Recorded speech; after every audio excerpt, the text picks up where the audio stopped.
আসসালামু আলাইকুম গাইস, আমরা চলে আসলাম এই যে সেই দূর দূরান্ত একটি জায়গায়, যেখানে দেখুন মনে হচ্ছিল যেন ওই মেঘগুলা নিচে নেমে লিখেছে, ঠিক আছে, সাজেকের মতন। আর মেঘের অবস্থা দেখেন, আর ওই যে শেষ সীমানা যেটা দেখতে পাচ্ছেন ওইটা আর কি লেগে গেছে মাটির সাথে, ঠিক আছে। আর এই দূর দূরান্তে অনেক ভাইরা আসছে সেই মেঘটা দেখার জন্য, যেটা মেঘ নাকি ওই নিচে যে ঠেকে গেছে, ঠিক আছে। আপনাদের দেখানোর চেষ্টা করতেছি এবং সবাই দেখেন বসে আছে। ওই দেখেন মানুষ আর মানুষ, ওই যে সূর্য ডোবা শুরু হয়েছে, আর এটা সবাই দেখার জন্য অনেক ভাইরা ওই যে নাচন, ওই সেই ড্যান্স হচ্ছে, ঠিক আছে, ওই আকাশের তাকায়।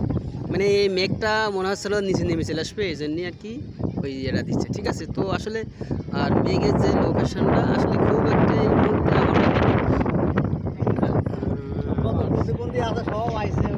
তো আমার ভাই বলতে যত প্রতিবন্ধী সব নাকি এখানে ছিল, ঠিক আছে। আসলে খুব সুন্দর একটি জায়গা এখানে, মানে সবাই কিন্তু নিশ্চিন্তে, কোনো ঝামেলা নাই এখানে, সবাই বসে আছে নির্দ্বিধায়।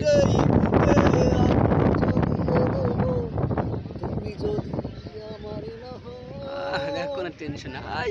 তুমি বিশ্বাসঘাতকতা করো না প্রিয়া, আমি ছাড়া তুমি কারণ দিদি তুমি বলে না আমি